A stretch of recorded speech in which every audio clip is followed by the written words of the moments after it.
Hello, horror lover. Are you ready for a long night of nightmares? Before we begin, I want to ask you to subscribe to the channel, and especially leave a comment telling me which city you're watching from. I'd love to know. Click the like button, all of this because the first thing I noticed was the cold. It wasn't just a chill.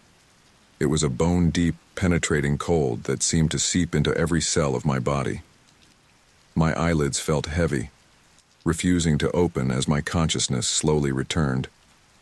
The air around me was damp and musty, carrying a faint metallic scent that I couldn't quite place. With enormous effort, I forced my eyes open, only to be greeted by a blurry, unfamiliar world. Blinking rapidly, I tried to focus, but my vision swam, making me nauseous. As the room slowly came into focus, confusion gave way to panic. This wasn't my bedroom. This wasn't anywhere I recognized. I was in a bathtub, a grimy, off-white bathtub filled with ice. "What the hell?" I croaked, my voice barely above a whisper. My throat felt raw, as if I'd been screaming for hours.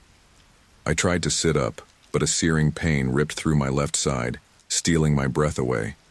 Gasping, I fell back against the cold porcelain, the sudden movement sending shards of ice sliding across my bare skin. That's when I realized I was naked, save for a thin sheet draped haphazardly over my body.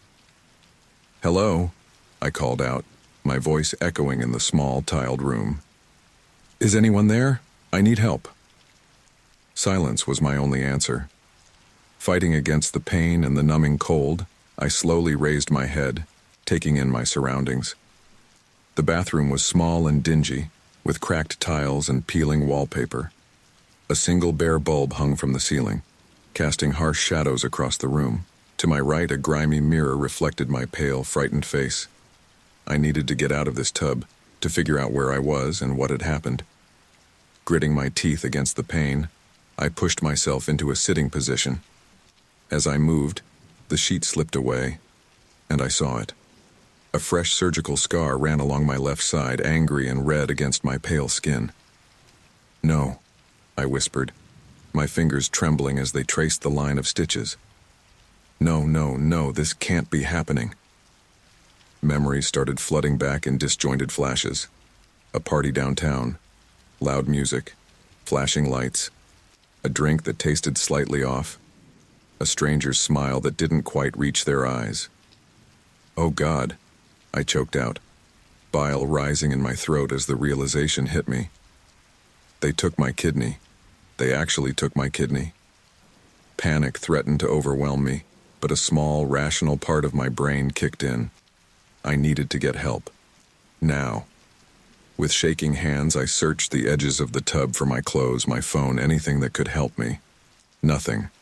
The bathroom was bare except for a threadbare towel hanging on a rusty hook by the door.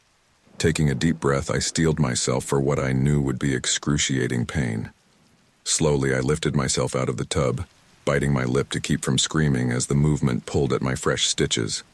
Ice clattered to the floor as I stumbled out, leaving a trail of melting cubes and water as I made my way to the sink. Clutching the edge of the sink for support, I stared at my reflection in the mirror.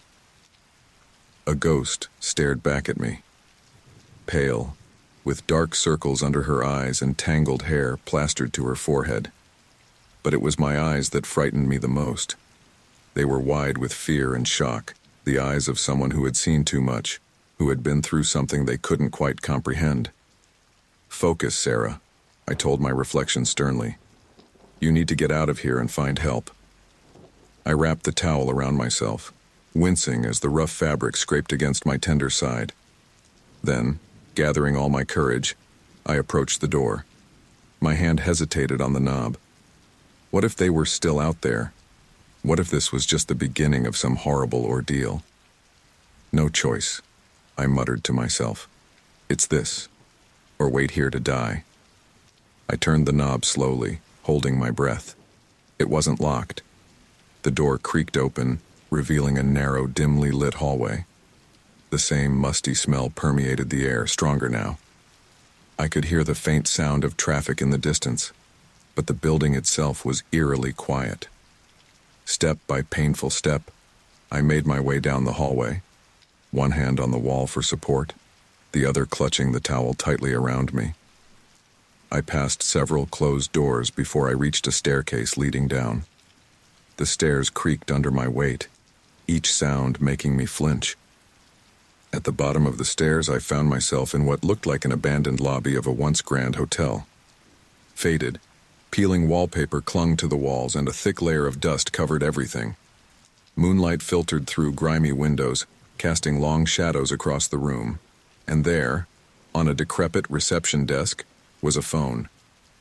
Hope surged through me as I stumbled towards it, my fingers shaking as I lifted the receiver to my ear. The dial tone was the most beautiful sound I'd ever heard. I dialed 911, my heart pounding as I waited for someone to answer. 911, what's your emergency? A calm voice answered.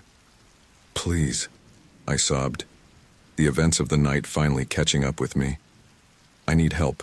I think someone stole my kidney. I woke up in a bathtub full of ice, and there's a scar, and I don't know where I am, and... Ma'am, I need you to take a deep breath. The operator interrupted, her voice steady and reassuring. Can you tell me your name? Sarah, I managed between sobs. Sarah Reeves. Okay, Sarah, you're doing great. Can you look around and tell me if you see any signs or anything that might tell us where you are? I scanned the lobby, my eyes finally landing on a faded sign above the reception desk. I think I'm in the old Palmer House Hotel downtown. Good, that's very helpful. I'm dispatching police and an ambulance to your location right now, Sarah. They should be there in about 5 minutes. Can you stay on the line with me until they arrive? Yes, I whispered, sliding down to sit on the floor, my back against the desk. Please don't hang up, I'm scared. I'm not going anywhere, Sarah, the operator assured me. My name is Linda. Let's talk while we wait for help to arrive. Can you tell me what you remember before waking up here? As I recounted the fragments of memories from the party, the sound of sirens grew louder. Relief washed over me as red and blue lights began to flash through the windows. I think they're here, I told Linda, fresh tears spilling down my cheeks. That's great, Sarah. You're going to be okay now. The officers will be coming in to help you, all right?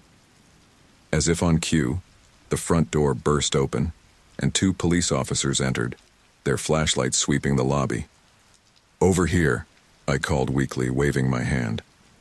The officers rushed to my side, one kneeling beside me while the other radioed for the paramedics. Miss, I'm Officer Chen, the kneeling policeman said gently. The ambulance is right outside. We're going to get you to the hospital, okay? I nodded, unable to speak as the adrenaline that had kept me going began to fade, leaving me feeling weak and shaky. As the paramedics entered with a stretcher, Officer Chen helped me to my feet. You're safe now, he assured me. We're going to find who did this to you. As they lifted me onto the stretcher, I caught a glimpse of the night sky through the open door. Stars twinkled innocently, as if this were just another normal night in Chicago. But I knew better. My world had been irrevocably changed. As the ambulance doors closed behind me and we sped towards the hospital, I closed my eyes, allowing the exhaustion to finally overtake me. My last conscious thought before slipping into a restless sleep was a mixture of relief and dread.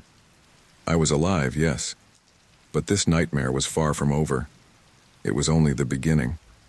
The rhythmic beeping of the heart monitor was the first thing I heard as I drifted back to consciousness. The antiseptic smell of the hospital room filled my nostrils, a stark contrast to the musty odor of the abandoned hotel. I blinked slowly, my eyes adjusting to the harsh fluorescent lights overhead. Sarah, can you hear me? A gentle voice called from beside me. I turned my head slightly, wincing at the dull ache in my side. A nurse with kind eyes and graying hair stood by my bedside, checking my IV. Yes, I croaked, my throat dry and scratchy. Good to see you awake, dear. I'm Nurse Martinez. How are you feeling? I considered the question for a moment. How was I feeling? Scared, confused, violated. But I settled for sore and thirsty. Nurse Martinez nodded sympathetically and helped me take a few sips of water. The cool liquid was a blessed relief to my parched throat. "The doctor will be in shortly to check on you," she said, patting my hand. "And there are some detectives waiting to speak with you when you're up for it." My heart rate spiked, causing the monitor to beep more rapidly. Detectives. Reality came crashing back, the events of the previous night flooding my mind in a torrent of terrifying memories. Before I could respond, the door opened, and a tall man in a white coat entered, followed by two people in plain clothes, a man and a woman, who I assumed were the detectives. "Ms. Reeves, I'm Dr. Patel." The man in the white coat introduced himself. "I'm glad to see you're awake. How are you feeling?" "Like someone cut out my kidney," I replied, a hint of bitter sarcasm in my voice. Dr. Patel's expression softened. "I understand this is a traumatic situation, Ms. Reeves. I'm here to explain your condition and answer any questions you might have." I nodded, bracing myself for what I knew was coming. "The CT scan confirms that your left kidney has indeed been removed," Dr. Patel said gently. "The procedure appears to have been done by someone with surgical knowledge, but not in ideal conditions. We've treated you for mild hypothermia and given you antibiotics to prevent infection. You're stable now, but we'll need to monitor you closely for the next few days." I closed my eyes, feeling tears begin to form. Even though I had known, hearing it confirmed made it real in a way that sent a chill through my body. What does this mean for me?" "Long term?" I asked, my voice barely above a whisper. "Many people live normal, healthy lives with one kidney," Dr. Patel assured me. "You'll need to make some lifestyle adjustments and have regular checkups, but there's no reason you can't have a full life ahead of you." I nodded, trying to take comfort in his words, but the violation I felt overshadowed any relief. Dr. Patel turned to the two people standing quietly by the door. "This is Detective Ramirez and Detective Johnson. They'd like to ask you a few questions if you're feeling up to it." Part of me wanted to say no, to curl up and pretend none of this was happening, but a stronger part, the part that was angry and demanded justice, made me nod in agreement. As Dr. Patel left the room, the detectives approached my bed. Detective Ramirez, a woman with sharp eyes and a no-nonsense demeanor, spoke first. "Ms. Reeves, we understand you've been through a terrible ordeal. We're here to help find who did this to you. Can you tell us what you remember about last night?" I took a deep breath, wincing slightly at the pain in my side. "I was at a party downtown, the Neon Lounge, I think it was called. My friend Jess invited me. I remember having a few drinks, dancing, then things get fuzzy." Detective Johnson, a middle-aged man with a kind face, jotted notes in a small notebook. "Can you recall anyone who seemed overly interested in you? Anyone who might have given you a drink?" I closed my eyes, trying to focus on the fragmented memories. There was a guy, tall, dark hair. He bought me a drink. I remember thinking his smile was off somehow, but after that it's all a blur until I woke up in that bathtub. "You're doing great, Sarah," Detective Ramirez encouraged. "Can you describe this man in more detail?" I struggled to recall, frustration building as the details slipped away. "I'm sorry. It's all so hazy. He was well dressed, I think. Expensive watch. But his face? I just can't seem to remember clearly." "It's okay," Detective Johnson said softly. "Trauma and whatever drugs they might have given you can affect memory. We'll work with what we have." Detective Ramirez's expression hardened slightly. "Sarah, I have to ask, is there any chance you willingly went with someone? Perhaps agreed to something while intoxicated?" Anger flared in my chest. "Are you asking if I agreed to have my kidney stolen?" I spat, my voice rising. "No, I would never. How could you even suggest that?" "We have to explore all possibilities," Detective Ramirez said, her tone neutral. "It helps us build a stronger case." I turned my face away, tears of frustration and anger spilling down my cheeks. "I just want to know why," I whispered. "Why me?" Detective Johnson leaned in, his voice gentle but firm. "That's what we're going to find out, Sarah. We're going to do everything we can to catch these people." A knock at the door interrupted us. Nurse Martinez poked her head in. "I'm sorry to interrupt, but Ms. Reeves has some visitors, a Jessica Taylor and a Mr. and Mrs. Reeves." My parents and Jess. A wave of relief washed over me at the thought of familiar faces. "We'll continue this later," Detective Ramirez said, standing up.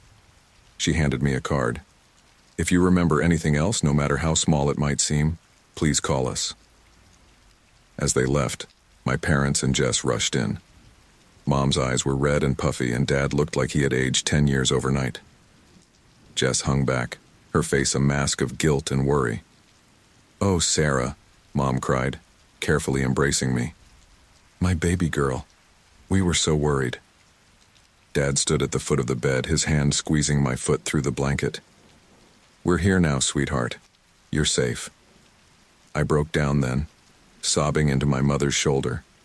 All the fear, anger, and confusion poured out of me in a torrent of tears. When I finally calmed down, I noticed Jess still standing by the door, looking like she wanted to disappear into the wall. "Jess," I called out, my voice hoarse from crying. "It's not your fault." She approached hesitantly, her eyes brimming with tears. "I'm so sorry, Sarah. I should have watched out for you better. I should have." I reached out and took her hand. "You couldn't have known. Please don't blame yourself." As Jess squeezed my hand, a fragment of memory flashed through my mind. The man at the bar, buying me a drink, and Jess, looking concerned, approaching us. "Jess," I said urgently. "The guy at the bar, the one who bought me a drink, did you see him?" Jess furrowed her brow, thinking. I think so. You were talking to him and something felt off. I came over to check on you, but you said you were fine. He left pretty quickly after that." My heart raced. This was something. A lead, maybe. "We need to call the detectives back," I said, reaching for the call button. "You might be able to help identify him." As we waited for the detectives to return, I felt a mix of hope and dread. We had a potential lead, yes, but this was just the beginning of a long, painful journey to uncover the truth and reclaim my life. I looked around at the concerned faces of my family and friend, then down at the angry red scar on my side. In that moment, I made a silent vow. I would not be just a victim. I would fight. I would find answers. And no matter what it took, I would make sure that whoever did this to me would pay. The game was on, and I was determined to win. The shrill sound of my alarm clock jolted me awake, my heart racing as I sat up in bed, disoriented and covered in a cold sweat. It took me a moment to realize I was in my own bedroom, not the sterile hospital room or the grimy bathtub where this nightmare had begun. I reached over to silence the alarm, my hand shaking as I pressed the button. 3 weeks had passed since I'd been released from the hospital, but sleep remained elusive. Every night, I was plagued by vivid nightmares filled with shadowy figures, the sound of a scalpel cutting through flesh and the overwhelming feeling of helplessness. I swung my legs over the side of the bed, wincing at the dull ache in my side, a constant reminder of what I'd lost. My fingers absently traced the scar as I stood up, the raised line of tissue a stark contrast to my smooth skin. "Another day," I muttered to myself, forcing my body into motion. "Just get through another day." As I shuffled to the bathroom, I caught sight of my reflection in the mirror. Dark circles under my eyes, pale skin, and a haunted look that seemed permanently etched on my face. I barely recognized myself anymore. The sound of my phone ringing startled me. It was Jess. "Hey," I answered, trying to inject some semblance of normalcy into my voice. "Sarah, hi," Jess replied, her tone cautious. "How are you feeling today?" I sighed. "Same as yesterday, and the day before that." "Listen," Jess continued, "a bunch of us are going out for coffee later. Why don't you join us? It might be good for you to get out of the house." The thought of facing a group of people, their pitying looks and awkward attempts at conversation, made my stomach churn. "I don't know, Jess. I'm not really up for socializing." "Sarah?" Jess's voice softened. You can't keep isolating yourself. We're all worried about you. Guilt gnawed at me. I knew my friends and family were concerned, but I couldn't shake the feeling that nowhere was safe anymore. Maybe next time, I said, knowing I was lying even as the words left my mouth. After hanging up, I went through the motions of getting ready for the day. As I was making coffee, a knock at the door made me freeze. My heart rate spiked, and I found myself backing away from the door, eyes darting around for something I could use as a weapon. Ms. Reeves? It's Detective Ramirez. May I come in? I let out a shaky breath, trying to calm my nerves as I approached the door. I checked the peephole. It was indeed Detective Ramirez, before unlocking and opening the door. Detective, I greeted her, stepping aside to let her in. Any news? Detective Ramirez's face remained impassive as she entered my apartment. I'm afraid not, Ms. Reeves. We're still following up on leads, but nothing concrete has emerged yet. I felt a mixture of disappointment and frustration wash over me. So why are you here? I wanted to check on you, she said, her tone softening slightly, and to ask if you've remembered anything else that might help the investigation. I shook my head, slumping onto the couch. Nothing new, just the same fragmented memories playing on loop in my nightmares. Detective Ramirez sat down across from me, her sharp eyes studying my face. Ms. Reeves, Sarah, I know this is difficult, but I need you to understand something. Cases like yours, they're not always solved quickly. Sometimes they're not solved at all. Her words hit me like a punch to the gut. What are you saying? That you're giving up? No, she said firmly. We're not giving up, but I need you to be prepared for the possibility that we might not find the people responsible. Your well-being, your recovery, that needs to be your priority now. I stood up abruptly, anger flaring inside me. My well-being? Detective, someone cut out my kidney and left me to die in a bathtub full of ice. How am I supposed to just move on from that? Detective Ramirez remained calm in the face of my outburst. You start by accepting help. Are you seeing a therapist? I turned away, wrapping my arms around myself. I don't need a therapist. I need answers. Sarah, Detective Ramirez's voice was gentle but firm. Trauma like this doesn't just go away. It festers if left untreated. Please, consider talking to someone. After Detective Ramirez left, her words echoed in my mind. I paced my apartment, feeling like a caged animal. The walls seemed to close in on me, and suddenly I couldn't breathe. I needed to get out. Without really thinking about where I was going, I grabbed my keys and left the apartment. The busy streets of Chicago surrounded me as I walked, my eyes darting from person to person, seeing potential threats everywhere. A man in a suit brushed past me and I flinched away, my heart racing. A group of laughing students made me cross the street to avoid them. Every car that slowed down near me sent a jolt of panic through my system.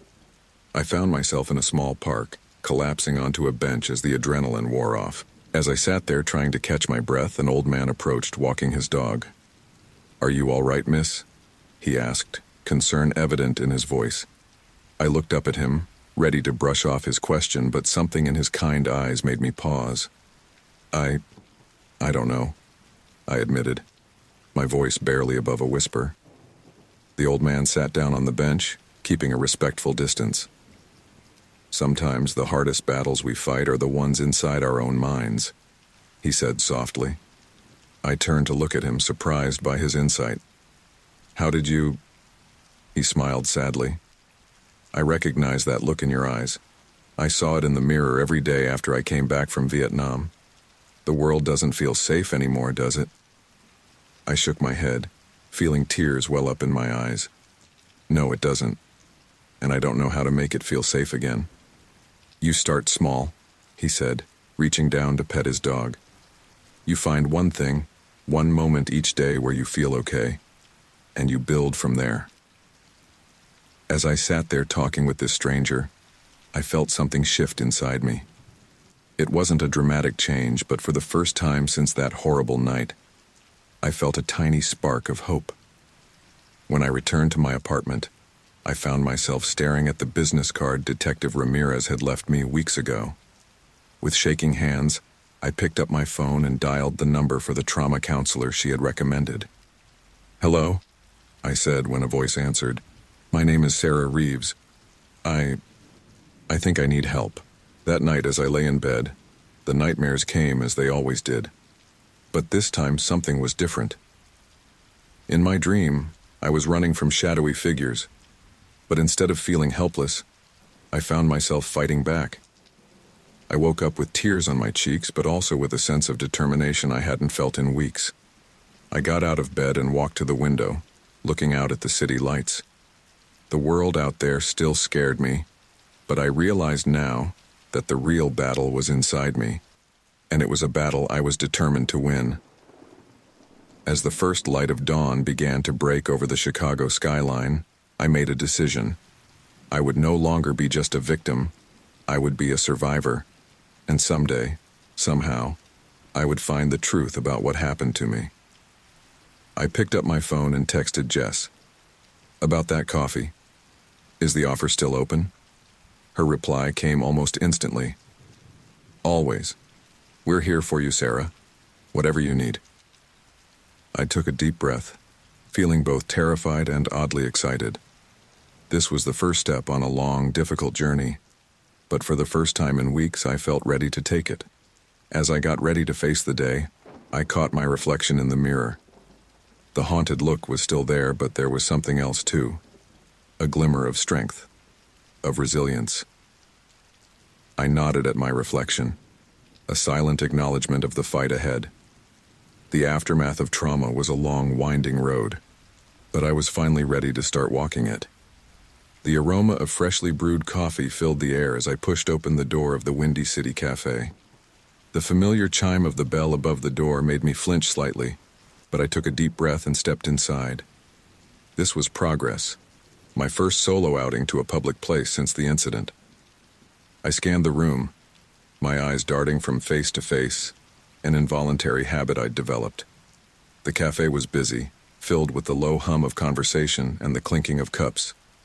I forced myself to relax, reminding myself that I was safe here.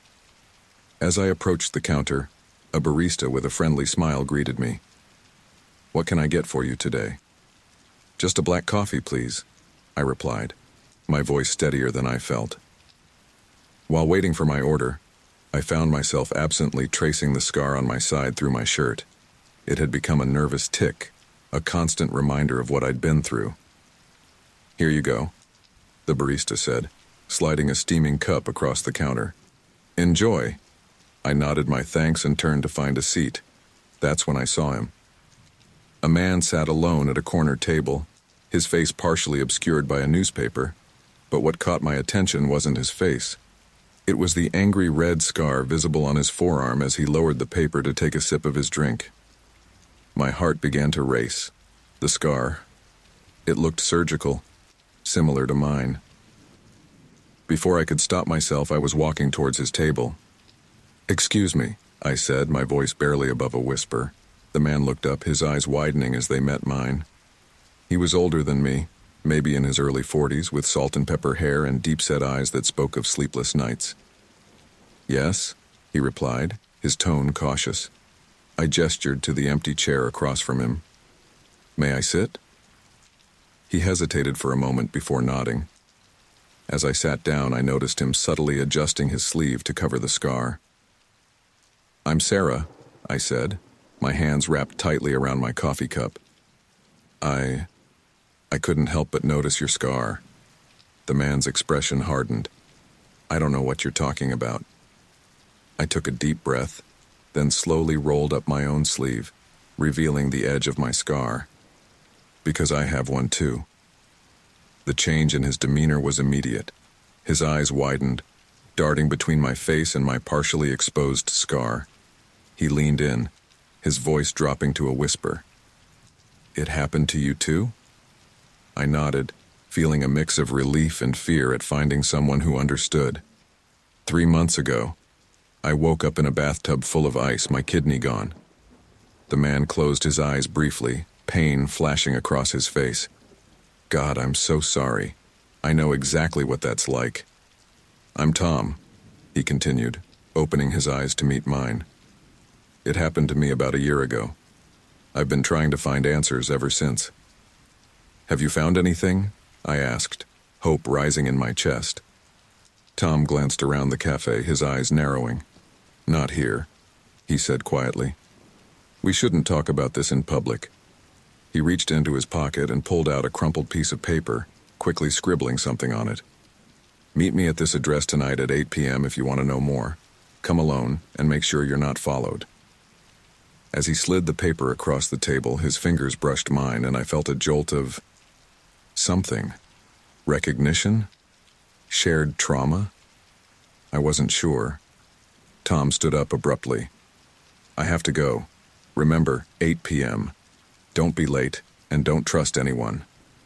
Before I could respond, he was gone, leaving me sitting alone with a cold cup of coffee and 1,000 new questions swirling in my mind. The rest of the day passed in a blur. I debated whether to go to the meeting, whether to tell someone, Jess, my parents, Detective Ramirez. But something in Tom's eyes, the shared understanding of what we'd been through, made me keep silent. As night fell, I found myself standing in front of an abandoned warehouse on the outskirts of the city. The address Tom had given me was scrawled on the crumpled paper in my hand. Every instinct screamed at me to turn back, but I forced myself to move forward. The rusty door creaked open as I stepped inside. The interior was dark, illuminated only by moonlight filtering through dirty windows. Hello? I called out, my voice echoing in the empty space. Tom? Over here, a voice responded from the shadows. I moved towards the sound, my heart pounding. As my eyes adjusted to the darkness, I saw figures emerging from behind old machinery and stacked crates. There were 5 of them, 3 men and 2 women, all with the same haunted look I saw in the mirror every day. Tom stepped forward. Sarah, welcome. I'm sorry for the cloak and dagger routine, but we can't be too careful. Who are all these people? I asked, looking around at the group. We're like you, a woman with short blonde hair said. Survivors. Victims of the organ trafficking ring. My breath caught in my throat. There are more of us? Tom nodded grimly. More than you'd think. We've been meeting in secret, sharing information, trying to piece together what happened to us. Over the next hour, I listened in horror and fascination as they shared their stories. Each was similar to mine. A night out, a drugged drink, waking up in pain with a missing organ. But as they talked, a pattern began to emerge. It's not random, a man named Marcus explained. They're targeting specific blood types, specific tissue matches. This isn't some back alley operation. It's organized, sophisticated. But why? I asked, struggling to process everything I was hearing. Who's behind this? The group exchanged glances. That's what we're trying to figure out, Tom said. We think it goes deep. Hospitals, law enforcement, maybe even government involvement. A chill ran down my spine. Are you saying we can't trust the police, the doctors? We're saying be careful who you trust, the blonde woman who'd introduced herself as Lisa warned. They have eyes and ears everywhere.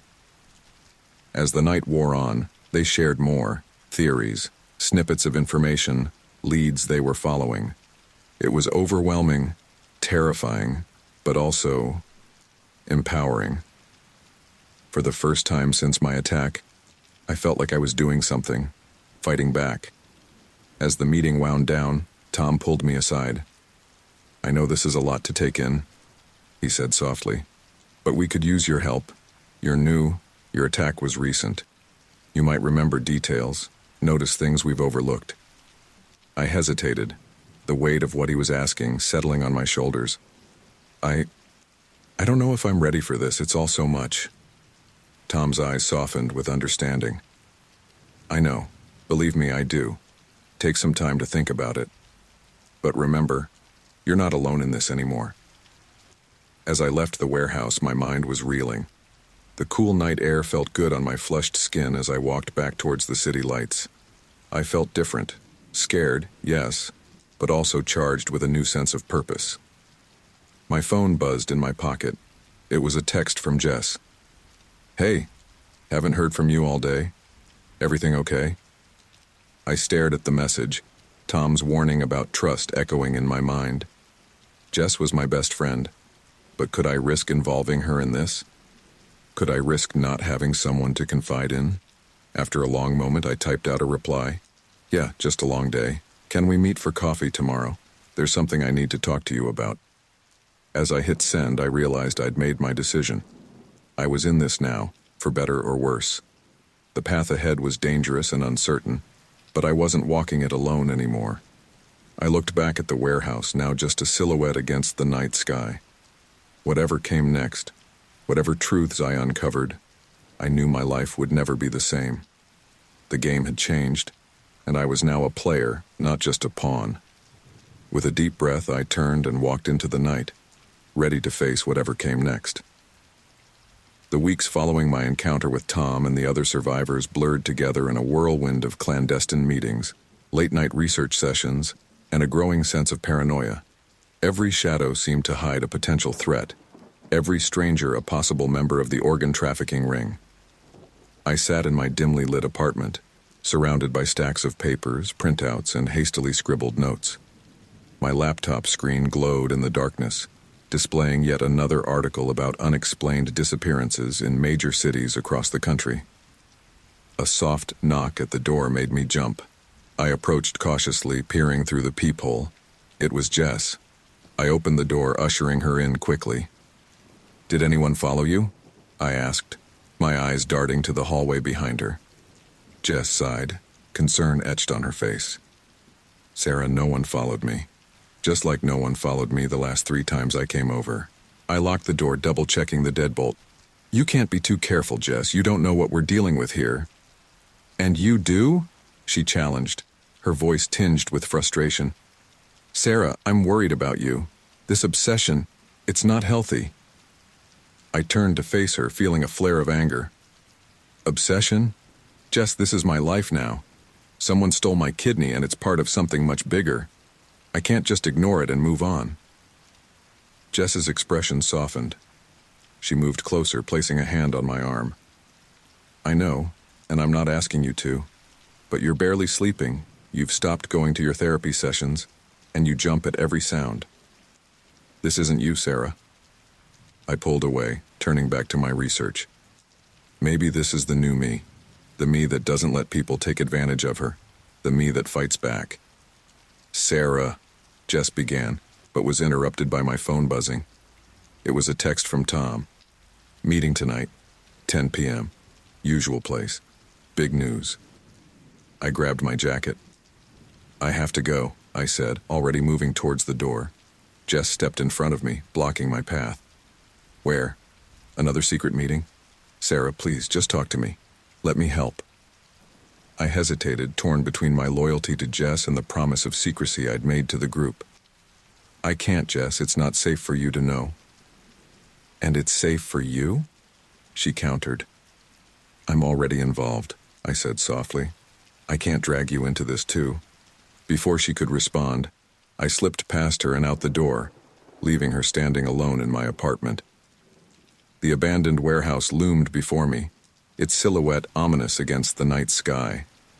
As I approached, I saw Tom waiting by the entrance. "You made it," he said, relief evident in his voice. "Come on, everyone's waiting." Inside, the group had gathered around a makeshift table constructed from old crates. Marcus, the tech-savvy member of our group, had his laptop open, lines of code scrolling across the screen. "What's the big news?" I asked, taking my place in the circle. Lisa, her blonde hair now dyed a nondescript brown, spoke up. "We think we've identified one of the doctors involved in the operations." My heart raced. "Who?" Marcus turned his laptop around, displaying a photo of a distinguished-looking man in his 50s. "Dr. Alan Reeves. No relation to you, Sarah. He's a transplant specialist at Chicago General." "How did you find him?" I asked, leaning in to get a better look. "It wasn't easy," Marcus explained. "We've been data mining hospital records, cross-referencing them with our own experiences and timelines. Dr. Reeves's name kept popping up in relation to sudden, unexplained organ availability. Tom picked up the thread. We also found some discrepancies in his financials. Large deposits from offshore accounts, expensive purchases that don't match his official salary. I felt a mix of excitement and fear. So what's our next move? The group exchanged glances. Lisa spoke up, her voice hesitant. We think we need to confront him. Confront him? I echoed, shocked. Isn't that dangerous? Extremely, Tom admitted. But we're running out of options. We need answers, and Dr. Reeves might be our best chance at getting them. As the group discussed potential plans, I found myself withdrawing, lost in thought. The face on the screen, Dr. Reeves, represented everything that had been taken from me. My safety, my peace of mind, my trust in the world. I felt a surge of anger, of determination. I'll do it, I said suddenly, cutting through the ongoing debate. I'll confront Dr. Reeves. The room fell silent. Tom looked at me, his expression a mix of concern and admiration. Sarah, are you sure? This isn't something to volunteer for lightly. I nodded, my resolve strengthening. I'm sure. I need to look one of them in the eye. I need answers. Over the next hour, we formulated a plan. I would pose as a potential organ donor, scheduling a consultation with Dr. Reeves. Marcus would hack into the hospital system to ensure my appointment wasn't flagged. The others would be nearby, ready to intervene if things went south. As the meeting wrapped up, Tom pulled me aside. Sarah, I need to know you're really okay with this. Once we start down this road, there's no turning back. I met his gaze, seeing the weight of his own experiences reflected in his eyes. I'm okay, Tom. I need to do this, for all of us. He nodded, squeezing my shoulder gently. Just be careful. We can't lose you. The next few days passed in a blur of preparation. I rehearsed my cover story, memorized the layout of the hospital, and tried to quell the constant anxiety churning in my stomach. The morning of the appointment arrived. I stood in front of my mirror, barely recognizing the woman staring back at me. My hair was pulled back in a neat ponytail, my makeup subtle but professional. I wore a conservative blouse that hid my scar. As I left my apartment, I nearly ran into Jess, who was standing in the hallway, her hand raised to knock. Sarah, she said, surprise evident in her voice. I was worried. You haven't been answering my calls. Guilt washed over me. In my focus on the mission, I'd been ignoring my best friend. I'm sorry, Jess. I've been busy. She took in my appearance, her brow furrowing. Where are you going? You look different. I hesitated, the lie I'd prepared catching in my throat. Looking at Jess, I made a split-second decision. I'm going to confront one of the doctors involved in what happened to me. Jess's eyes widened in alarm. What? Sarah, no, that's too dangerous. Let me call Detective Ramirez. No, I said sharply, then softened my tone. No police, Jess, please, I need to do this. She studied my face for a long moment, then nodded slowly. Okay, but I'm coming with you. Jess, I can't ask you to. She cut me off. You're not asking. I'm telling. We're in this together, remember? I felt tears prick at the corners of my eyes. For the first time in weeks, I felt a glimmer of my old self, the Sarah who valued friendship above all else. Okay, I whispered. Together. As we left the building, I sent a quick text to Tom. Change of plans, bringing backup, trust me. The hospital loomed before us, its glass and steel facade glinting in the morning sun. I took a deep breath, feeling Jess's reassuring presence beside me. Ready? She asked. I nodded, squaring my shoulders. Ready. As we walked through the hospital doors, I felt a shift inside me. I was no longer just a victim. I was a seeker of truth, a fighter for justice. And whatever happened in Dr. Reeves's office, I knew it would change everything. The game was no longer just about survival. It was about taking back control, about exposing the darkness that had invaded our lives. As the elevator doors closed, taking us up to Dr. Reeves's floor, I steeled myself for what was to come. The underground network we'd built, the connections we'd made, it all led to this moment. And I was ready to face whatever came next, no matter the cost. The elevator doors slid open with a soft ding, revealing a pristine hallway lined with framed medical certificates and abstract art.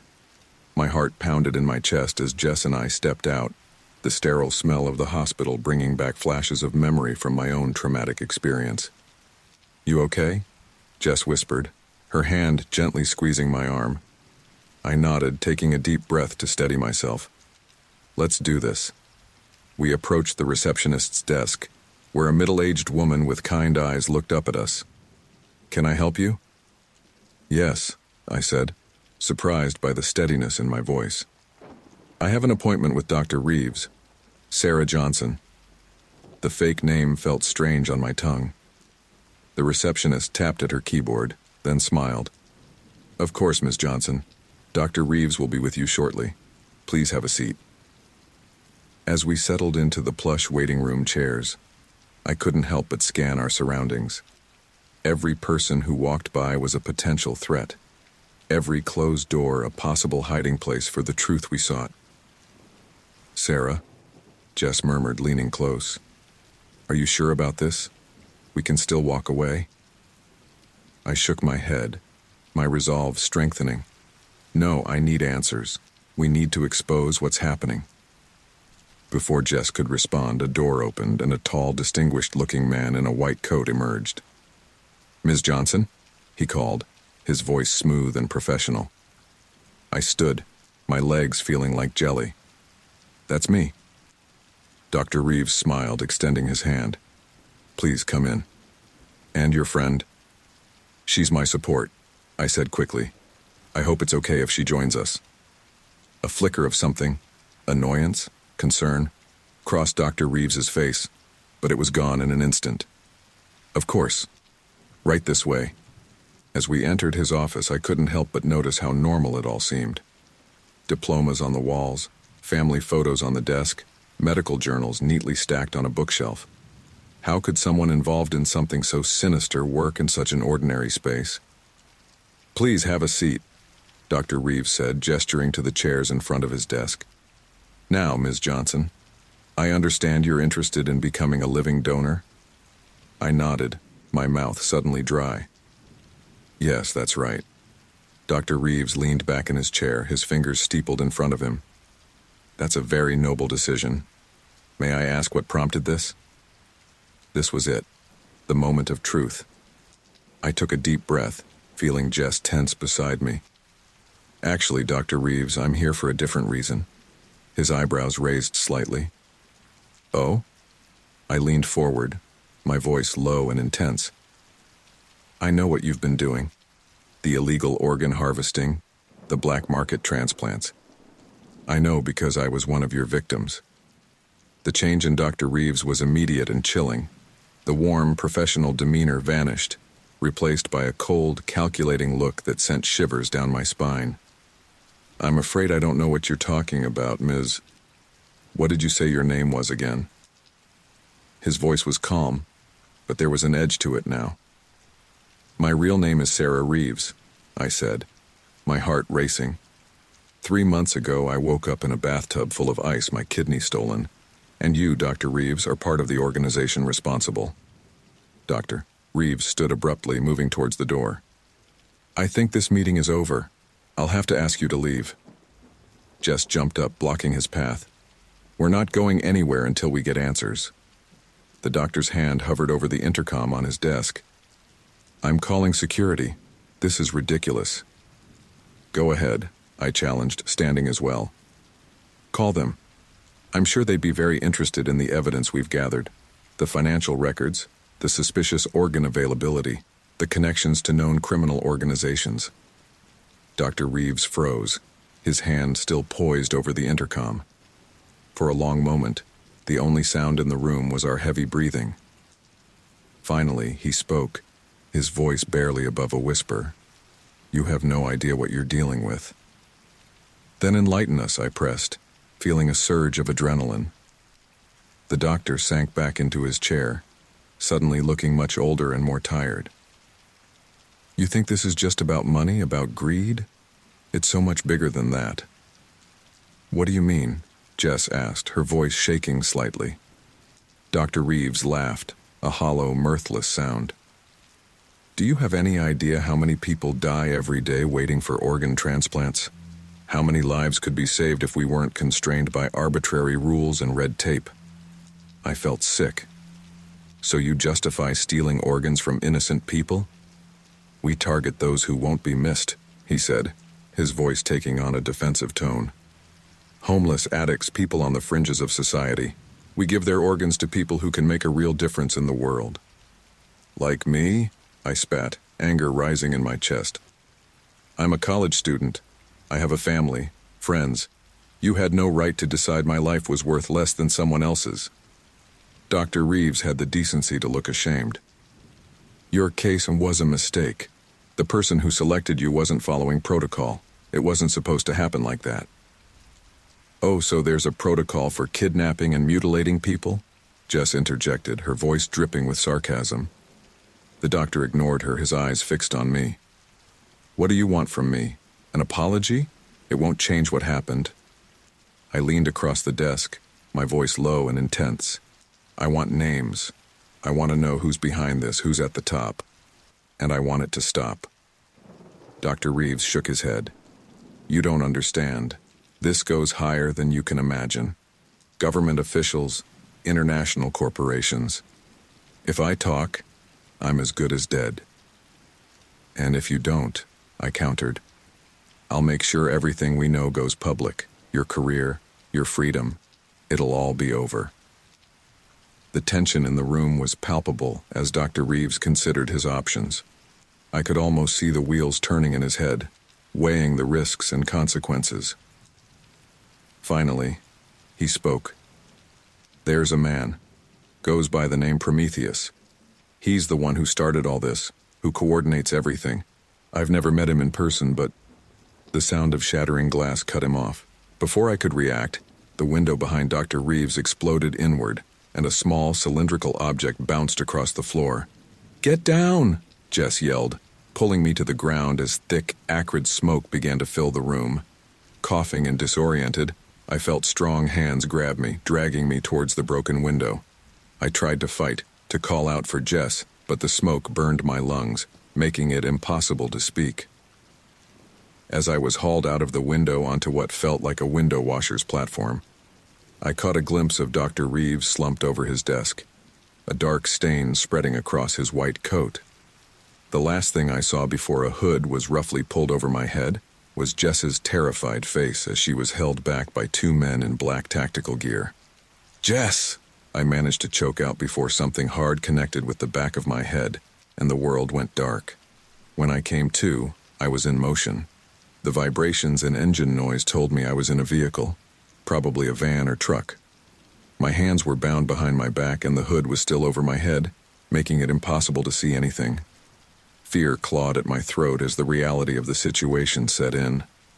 We'd been so close to getting answers, to exposing the truth. And now I was in the hands of the very people we'd been trying to bring down. As the vehicle lurched to a stop, I heard muffled voices outside. The door slid open and rough hands grabbed me, pulling me out. Walk, a gruff voice commanded, giving me a push. Stumbling forward, guided by unseen hands, I tried to gather any information I could. The ground beneath my feet changed from pavement to what felt like a metal grate. An elevator, maybe? After what felt like an eternity of walking and turning, I was shoved into a chair. The hood was ripped off, and I blinked in the sudden harsh light. As my eyes adjusted, I found myself face to face with a man I'd never seen before. He was older, with silver hair and piercing blue eyes that seemed to look right through me. Sarah Reeves, he said, his voice smooth and cultured. You've caused quite a stir. I believe it's time you and I had a chat about the future of our little organization. My blood ran cold as I realized who I must be talking to. This was Prometheus, the mastermind behind it all. The game had changed once again, and now I was playing for my life. The room was stark and clinical, reminiscent of an interrogation chamber from a spy movie. Prometheus sat across from me, his posture relaxed but his eyes sharp and calculating. Two guards stood silently by the door, their faces impassive behind dark sunglasses. "I must admit," Prometheus began, his voice smooth as silk, "I'm impressed by your tenacity, Ms. Reeves. Not many of our donors have the courage or the resources to pursue us as you have." I struggled against my restraints, anger and fear warring inside me. "Where's Jess? What have you done with her?" Prometheus waved a hand dismissively. "Your friend is safe for now. Her fate, like yours, depends entirely on how our conversation goes." "You won't get away with this," I spat. "People know what you're doing. They'll come looking for us." A cold smile played across Prometheus's lips. "Oh, I think you'll find that we're quite adept at making people disappear. After all, we've been doing it for years." Before I could respond, the door burst open. A man in a tactical vest rushed in, whispering urgently in Prometheus's ear. The mastermind's face darkened and he stood abruptly. "It seems our time has been cut short, Ms. Reeves," he said, straightening his jacket. "We'll continue this discussion later. In the meantime, enjoy our hospitality." As Prometheus and his men filed out, I heard shouting and what sounded like gunfire in the distance. The door slammed shut, leaving me alone and still bound to the chair. Minutes ticked by, feeling like hours. The sounds of conflict grew closer, then suddenly ceased. The silence that followed was deafening. The door flew open once more and I tensed, expecting to see Prometheus or his thugs. Instead, a familiar face appeared. "Sarah!" Tom rushed in, quickly working to undo my restraints. "Thank God we found you." "Tom?" I gasped, relief washing over me. "How did you—" "No time to explain," he said urgently. "We need to move. Now." As soon as I was free, Tom pulled me to my feet. We raced down a series of sterile corridors, passing unconscious guards and signs of a fierce firefight.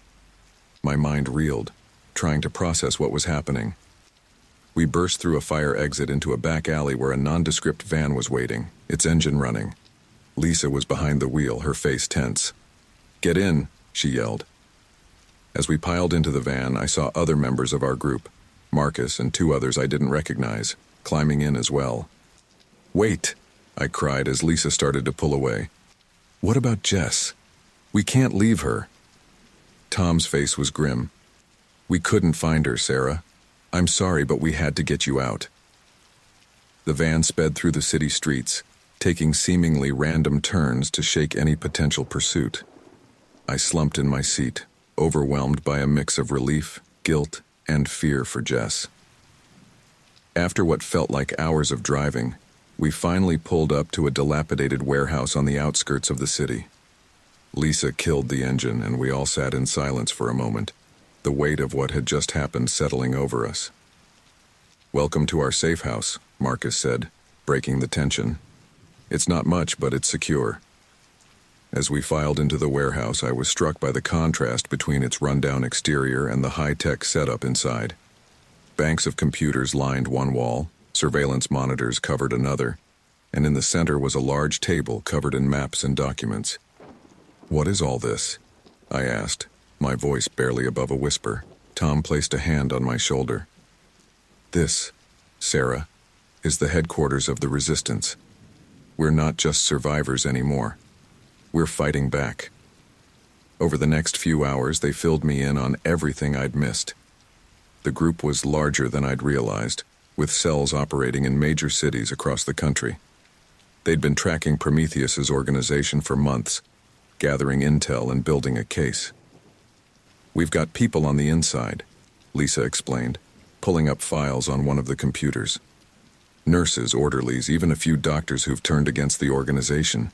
That's how we knew where to find you." "But how did you manage to break in?" I asked, still trying to wrap my head around their capabilities. Marcus grinned, a hint of pride in his voice. "That would be thanks to our newest recruits." He gestured to the two people I didn't recognize. "Meet Alex and Zoe, former Special Forces. They've been helping us upgrade our tactical capabilities. Alex, a tall woman with close-cropped hair, nodded curtly. Zoe, shorter but no less intimidating, gave a small wave. "We've been preparing for something like this," Zoe said, her voice surprisingly soft. "When we heard what these bastards were doing, we knew we had to help." As the adrenaline of the escape wore off, exhaustion hit me like a tidal wave. Tom must have noticed, because he gently steered me towards a small side room equipped with a cot. "Get some rest," he said softly. "We'll talk more in the morning," but sleep eluded me. Every time I closed my eyes, I saw Jess's terrified face as she was held back in Dr. Reeves's office. The guilt was overwhelming. I must have dozed off eventually because I woke with a start to the sound of urgent voices. Stumbling out of the room, I found the group huddled around one of the computer screens. "What's going on?" I asked, my voice thick with sleep. Marcus looked up, his face pale. "We've got a problem, a big one."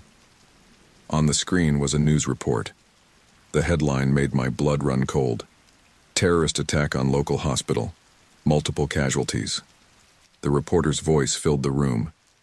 "Sources say the attack was carried out by a radical group protesting organ donation policies. Among the confirmed dead is Dr. Alan Reeves, a prominent transplant surgeon." "They're framing us," Tom said, his voice tight with anger. "Turning public opinion against us before we can expose them." I felt sick. This is my fault if I hadn't confronted Dr. Reeves. "No," Lisa said firmly. "This is on them. They're the ones willing to kill to keep their secret." Alex stepped forward, her face set in determination. "We need to accelerate our plans. We can't afford to wait any longer." The group fell into a heated discussion about next steps, but I found myself drifting away from the conversation.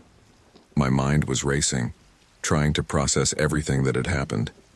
I slipped out of the main room, finding a quiet corner where I could be alone with my thoughts. The weight of everything, my kidnapping, the confrontation with Dr. Reeves, Jess's capture, and now this framing of our group, felt crushing. Tom found me there a little while later, silently offering a cup of coffee as he sat down beside me. "How are you holding up?" he asked gently. I laughed bitterly. "How do you think? My best friend is missing, we're being framed as terrorists, and I'm in way over my head." Tom was quiet for a moment, then spoke softly. "I remember feeling like that when I first got involved. Overwhelmed, scared, angry. But Sarah, what we're doing here, it's important. We're saving lives, exposing a corrupt system that preys on the vulnerable." I looked at him, really looked at him for the first time since we'd met. I saw the determination in his eyes, but also the pain, the weight of his own experiences. "How do you do it?" I asked.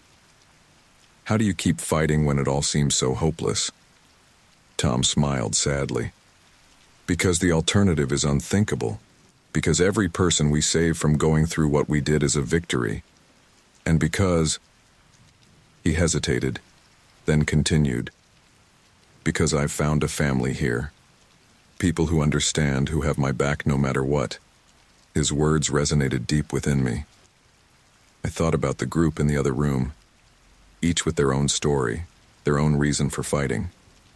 And I thought about Jess, still out there somewhere, possibly going through the same nightmare I had.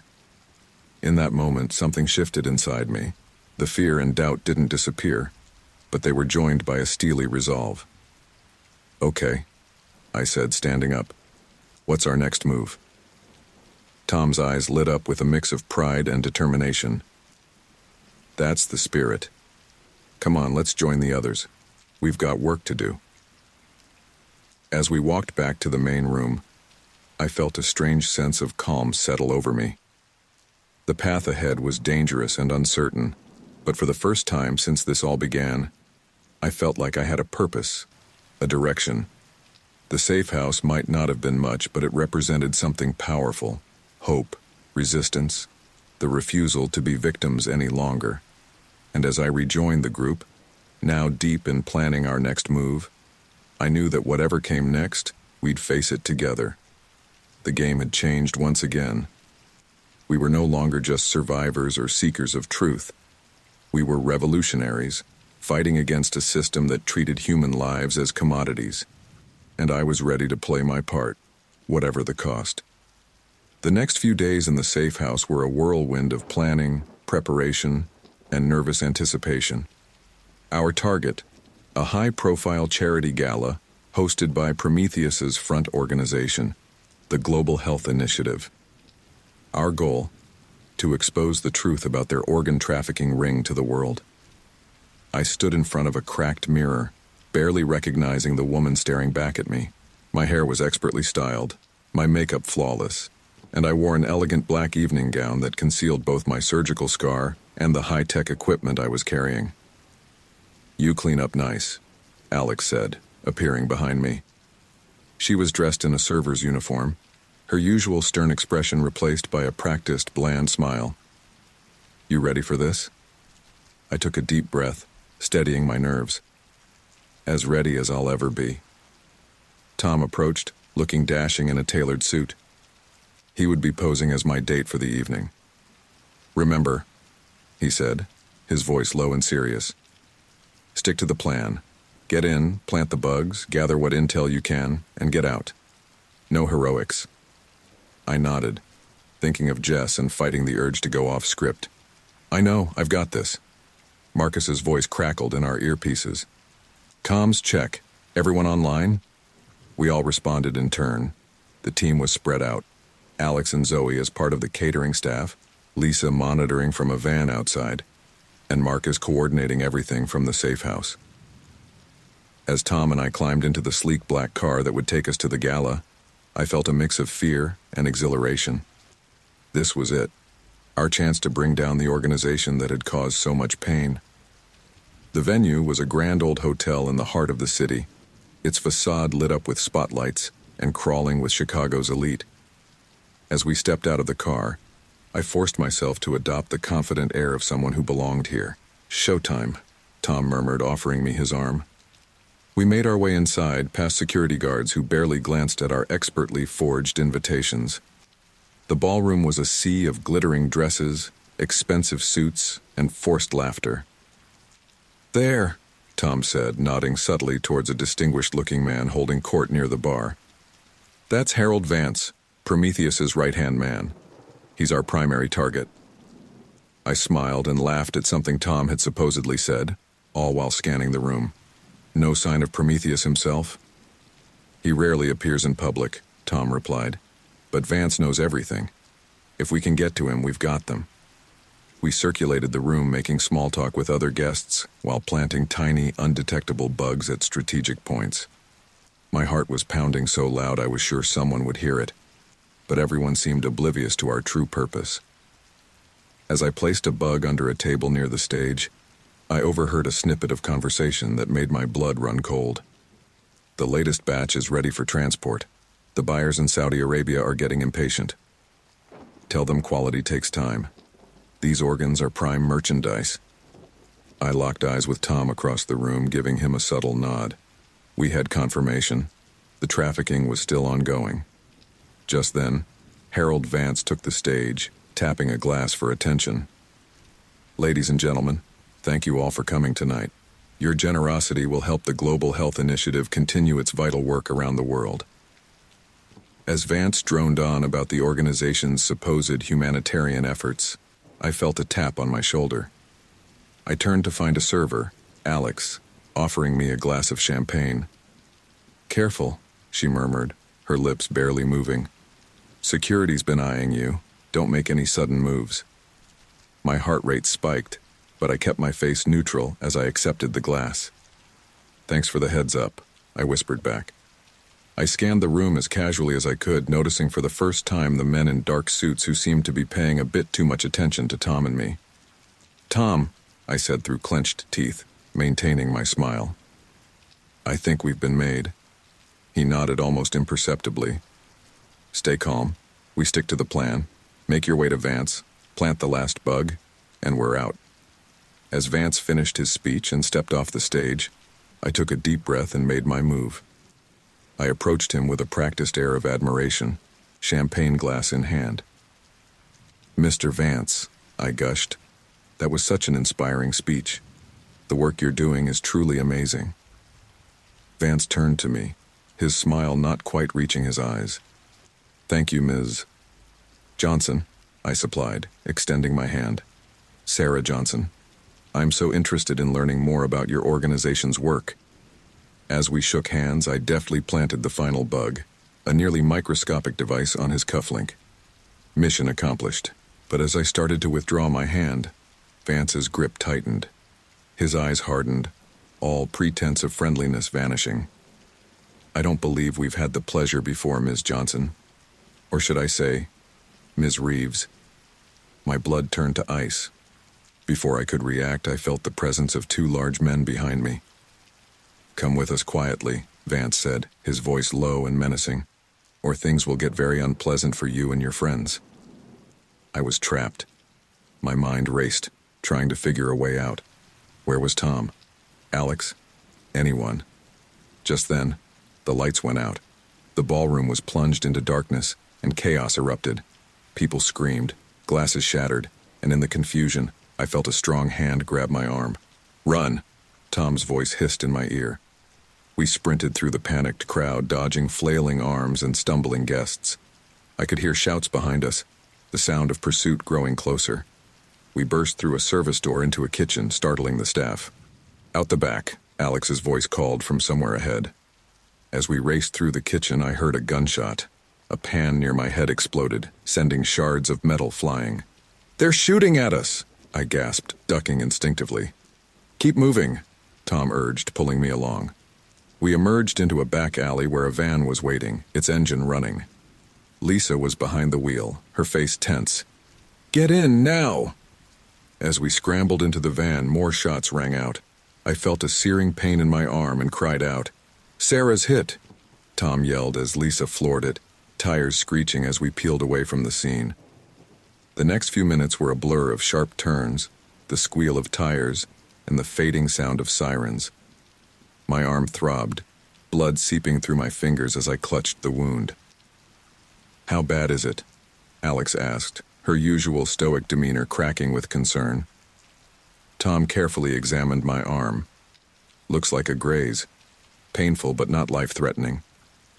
As the adrenaline began to wear off, the reality of what had just happened hit me. "They knew," I said, my voice shaking. "They knew who I was. How?" The van was silent for a moment, the implications sinking in. "We have a mole," Zoe said grimly from the front seat. "Someone tipped them off." The atmosphere in the van grew tense as suspicion and paranoia set in. Who among us could have betrayed the cause? As Lisa navigated through the city, taking a circuitous route back to the safe house, Marcus's voice came through our earpieces, tight with stress. "Team, we've got a situation. The safe house has been compromised. I'm initiating Protocol Omega. Rendezvous at the backup location." "Shit," Tom muttered. He turned to me, his face etched with worry. "Sarah, I'm so sorry. This wasn't supposed to happen." I leaned back, feeling lightheaded from the blood loss and the shock of everything that had transpired. "What do we do now?" "We regroup," Alex said firmly. "We figure out who the mole is and we come up with a new plan." As the van sped through the night towards an uncertain future, I couldn't help but think of Jess. Was she still alive? Had she been the one to betray us? The thought made me sick, but I couldn't dismiss it entirely. One thing was clear. The sting operation had failed spectacularly. We were exposed, injured, and on the run. But as I looked around at the determined faces of my companions, I realized that we weren't defeated. Not yet. "They might have won this round," I said, wincing as Tom bandaged my arm. "But we're not done. Not by a long shot." The others nodded in agreement. The game had changed once again, the stakes higher than ever. But we were still in it, still fighting. And somehow, some way, we would find a way to expose the truth and bring Prometheus and his organization down. As the city lights blurred past the van windows, I steeled myself for what was to come. The path ahead was more dangerous and uncertain than ever, but there was no turning back now. We were in this to the end, whatever that might be. The courthouse loomed before me, its imposing stone facade a silent witness to countless battles of justice. Today it would bear witness to perhaps its most significant trial yet, the case against Prometheus and his organ trafficking ring. I stood at the bottom of the steps, my heart pounding. The last 6 months had been a whirlwind of danger, revelations, and heartbreak. We'd uncovered the mole in our group, a desperate father whose child was on the transplant list, manipulated by Prometheus's promises. We'd finally rescued Jess, finding her in a secret medical facility, thankfully unharmed but deeply traumatized. And most importantly, we'd gathered enough evidence to bring the case to trial. You ready for this? Tom's voice came from beside me. He looked different now, older, more serious, the weight of our struggle etched into the lines of his face. I took a deep breath, smoothing down my conservative suit, as ready as I'll ever be. As we climbed the steps, reporters shouted questions, cameras flashed. This case had captured national attention, the shocking reality of the organ trafficking ring sending waves through society. Ms. Reeves, how does it feel to face your kidnappers in court? Mr. Davidson, is it true that government officials were involved in the trafficking ring? We pushed through the crowd, not responding. Our lawyers had been clear, no comments to the press. Inside, the courtroom was a hive of activity. Our team sat on one side, myself, Tom, Jess, and the others who'd been brave enough to come forward. On the other side sat Prometheus himself, flanked by his expensive lawyers.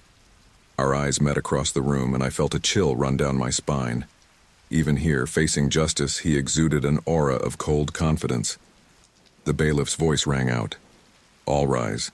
The Honorable Judge Maria Hernandez presiding. As the trial began, I found myself transported back to that first day on the witness stand. The prosecutor, a sharp woman named Andrea Chen, approached me. Ms. Reeves, can you tell the court about the night of March 15th, 2023? I swallowed hard, my mouth dry. I had gone to a party with my friend Jess. I remember having a drink and then nothing, until I woke up in a bathtub full of ice with a fresh surgical scar on my side. And what did you discover had happened to you? My left kidney had been removed without my consent. A murmur ran through the courtroom. I saw several jurors shift uncomfortably in their seats. Ms. Reeves, in your own words, can you describe the impact this event has had on your life? I took a shaky breath, fighting back tears. It's changed everything. Physically, I have to be careful now. My remaining kidney is under more strain, but mentally, emotionally, I don't feel safe anymore. I see threats everywhere. I've lost my sense of trust in the world. As I spoke, I saw Jess in the gallery, tears streaming down her face. She'd been through her own ordeal, nearly becoming a victim herself in her search for me. The defense attorney, a slick man in an expensive suit, stood for cross-examination. Ms. Reeves, isn't it true that you have a history of alcohol abuse? Isn't it possible that you simply don't remember consenting to the procedure? Anger flared in my chest. Absolutely not. I have never had issues with alcohol, and I would never consent to having my organ removed. But you can't be certain, can you? Given your admitted memory loss of that night? Before I could respond, Andrea objected. Objection, Your Honor. The defense is badgering the witness and making unfounded accusations. Sustained, Judge Hernandez said firmly. Mr. Patterson, please stick to the facts of the case. As I stepped down from the witness stand, I felt drained. But this was just the beginning.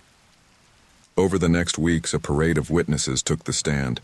There was Marcus, testifying about the complex web of financial transactions he'd uncovered. Lisa, describing the network of safe houses and support systems for survivors. And most damning of all, Dr. Alan Reeves, who had survived the attempt on his life and turned state's witness in exchange for leniency. Dr. Reeves, Andrea asked, Can you tell us about your involvement with the defendant's organization? Dr. Reeves, looking pale and haunted, nodded. I was recruited 5 years ago. They approached me after a conference, offering funding for my research. But soon I realized what they really wanted: access to organs, no questions asked. And did you provide this access? Yes, he said, his voice barely above a whisper. God help me, yes, I did. The courtroom was silent as Dr. Reeves described the intricate system of selecting victims, performing illegal surgeries, and distributing organs to wealthy clients around the world. Dr. Reeves, can you identify the man who recruited you? Without hesitation, Dr. Reeves pointed at Prometheus. That man there. He called himself Prometheus. He's the one behind it all. Prometheus didn't flinch, his face an impassive mask. As the trial wore on, the evidence mounted. Financial records showing millions in illegal transactions. Testimony from other doctors and nurses involved in the scheme. Even a few recipients of the illegally harvested organs came forward, their consciences finally overcoming their fear. But the most powerful moment came when Jess took the stand. She described her frantic search for me, her capture by Prometheus's men, and the horrors she witnessed in captivity. They were going to take my kidney, she said, her voice shaking. They had me prepped for surgery. If Sarah and the others hadn't found me when they did. I saw several jurors wipe away tears. Even the usually stoic Judge Hernandez looked moved. Finally, after weeks of testimony, it was time for closing arguments. Andrea stood, her voice ringing with conviction. Ladies and gentlemen of the jury, you've heard overwhelming evidence of a vast criminal enterprise that treated human lives as commodities. An organization that preyed on the vulnerable, that corrupted medical professionals, that caused untold suffering. The defendant, this man who calls himself Prometheus, sits before you not as a god bringing light to humanity, but as a monster who brought darkness into countless lives. The prosecution asks you to bring him into the light of justice, find him guilty on all counts. The defense made their arguments trying to paint Prometheus as a misunderstood visionary, claiming that the victims were exaggerating or confused. But I could see in the jurors' faces that they weren't buying it. As we waited for the verdict, the hours seemed to stretch into eternity. Tom held my hand, his presence a comforting anchor. Whatever happens, he said softly, we've already won. We've exposed the truth. We've given a voice to the victims. I nodded but couldn't shake the knot of anxiety in my stomach. What if it wasn't enough? What if Prometheus's wealth and connections somehow swayed the jury? Finally, after 2 days of deliberation, we were called back into the courtroom. The tension was palpable as the jury filed in, their faces unreadable. Has the jury reached a verdict? Judge Hernandez asked. The foreman stood. We have, Your Honor. My heart pounded so hard I could barely hear as the verdicts were read out. Count after count, the word rang out. Guilty. A wave of emotion washed over me, relief, vindication, and a bittersweet sense of closure. I turned to Tom, tears streaming down my face, and saw my own feelings reflected in his eyes. As Prometheus was led away in handcuffs, his mask of confidence finally cracking, I felt a weight lift from my shoulders. It wasn't over. There would be appeals, and the work of dismantling the rest of the organization would take years. But we had won this crucial battle. Outside the courthouse, surrounded by my fellow survivors and supporters, I faced the sea of reporters. Ms. Reeves, how do you feel about the verdict? I took a deep breath, looking at the faces of Tom, Jess, and the others who had fought so hard for this moment. Today, justice was served, but our work isn't over. To anyone out there who has been a victim of organ trafficking, who is afraid to come forward, we see you, we believe you, and we will keep fighting for you. As we walked away from the courthouse into a future that felt brighter than it had in months, I realized that this wasn't just an ending. It was a beginning. The beginning of a new chapter, not just for me, but for all of us who had been touched by this case. The trial was over, but our journey of healing, of reclaiming our lives and helping others do the same, was just beginning. 1 year after the trial, I stood before a group of survivors, my heart pounding with a mixture of nervousness and determination. The community center room was packed, faces both familiar and new looking up at me expectantly. This was the first meeting of the Organ Trafficking Survivors Support Group, an initiative born from our shared trauma and the need for collective healing. I took a deep breath, my fingers unconsciously tracing the scar on my side, a habit I'd never quite shaken. Welcome, everyone. My name is Sarah Reeves, and like all of you, I'm a survivor. The words still felt strange on my tongue, but they carried a weight of truth that couldn't be denied. As I shared my story, the kidnapping, the loss of my kidney, the fight for justice, I saw recognition and empathy in the eyes of those listening. But today, I continued, my voice growing stronger, we're not here to dwell on the past. We're here to support each other, to heal, and to ensure that what happened to us never happens to anyone else again. As the meeting progressed, others began to share their stories. There was Maria, a young mother who'd been lured by promises of easy money to sell her kidney, only to be left with crippling health issues. John, a former addict who'd been targeted during a vulnerable moment in his recovery. And Aisha, a refugee who'd been exploited by those she thought were helping her start a new life. Each story was unique, yet bound by a common thread of pain, betrayal, and the struggle to reclaim their lives. As I listened, I felt a complex mix of emotions: sadness for their suffering, anger at the system that had failed them, but also hope that in coming together, we could find strength and healing. After the meeting, as people mingled and exchanged contact information, I felt a hand on my shoulder.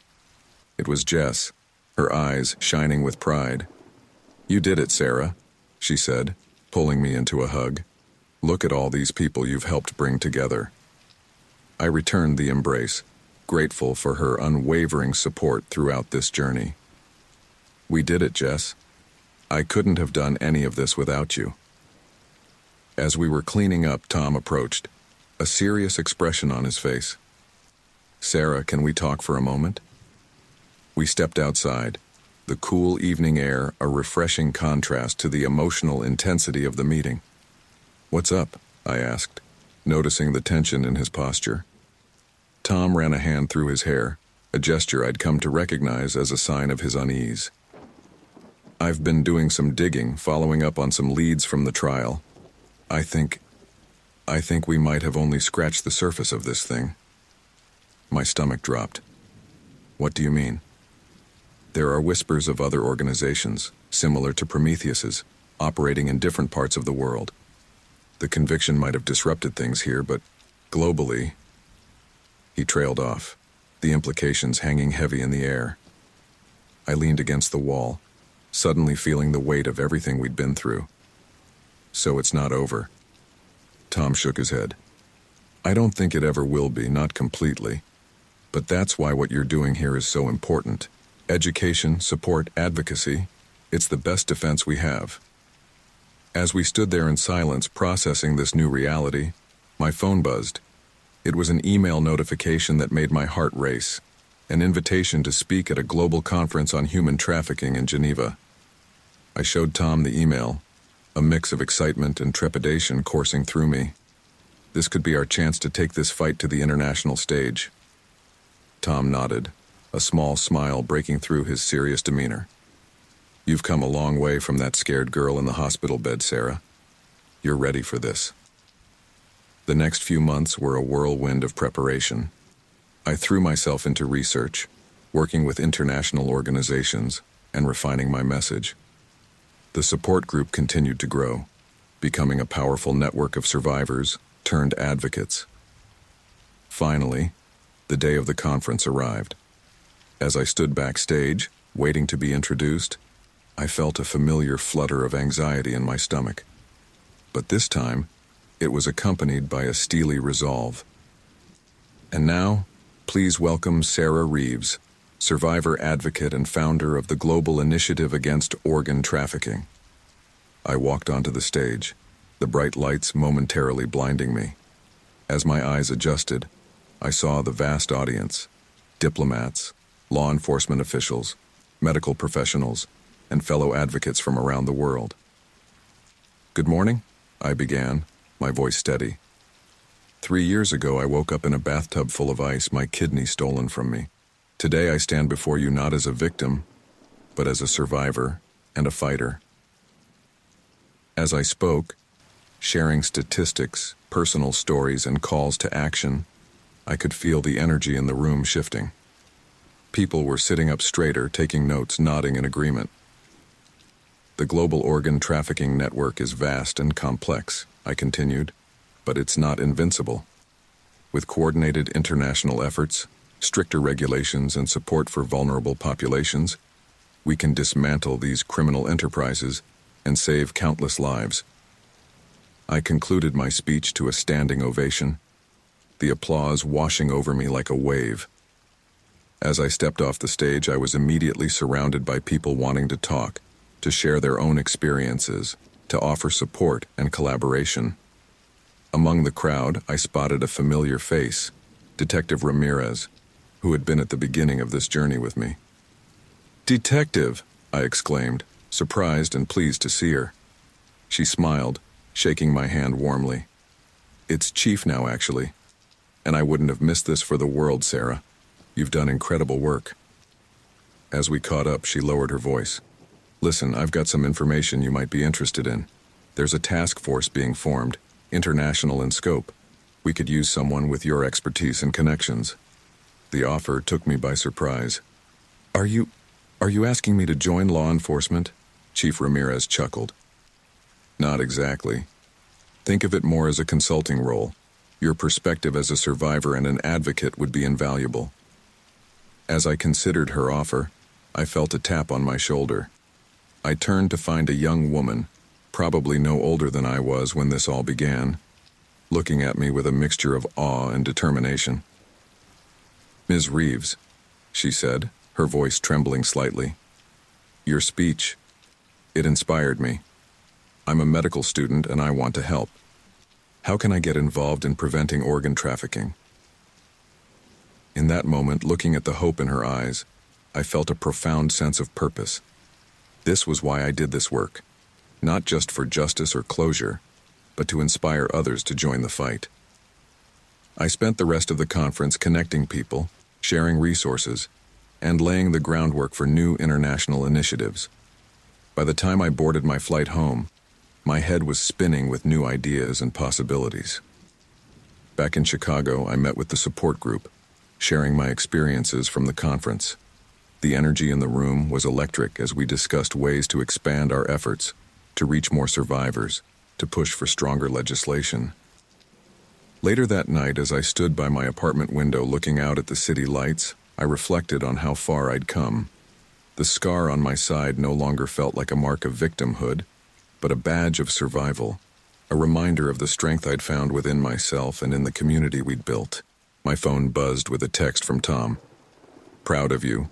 Ready to take this global?" I smiled, typing back, "Always. The real work is just beginning." As I set the phone down, I caught my reflection in the window. The woman looking back at me was different from the scared, angry girl who had woken up in that bathtub years ago. She was stronger, wiser, and more determined than ever. The healing process wasn't over, for me or for the countless others affected by organ trafficking. There would always be new challenges, new battles to fight. But we weren't fighting alone anymore. I turned away from the window, picking up a file of new cases we were working on. Tomorrow would bring new survivors to support, new strategies to develop, new allies to connect with. The work was endless, but so was our resolve. As I settled in for another late night of work, I felt a sense of peace wash over me. This was where I was meant to be, doing what I was meant to do. The nightmare that had begun in that ice-filled bathtub had led me here, to a life of purpose and impact. The journey of healing continued, not just for me, but for all those whose lives had been touched by this fight. And together, step by step, we were reclaiming our power, our voices, and our future. The end of this chapter was just the beginning of a lifelong commitment to justice, healing, and hope. And I was ready for whatever came next.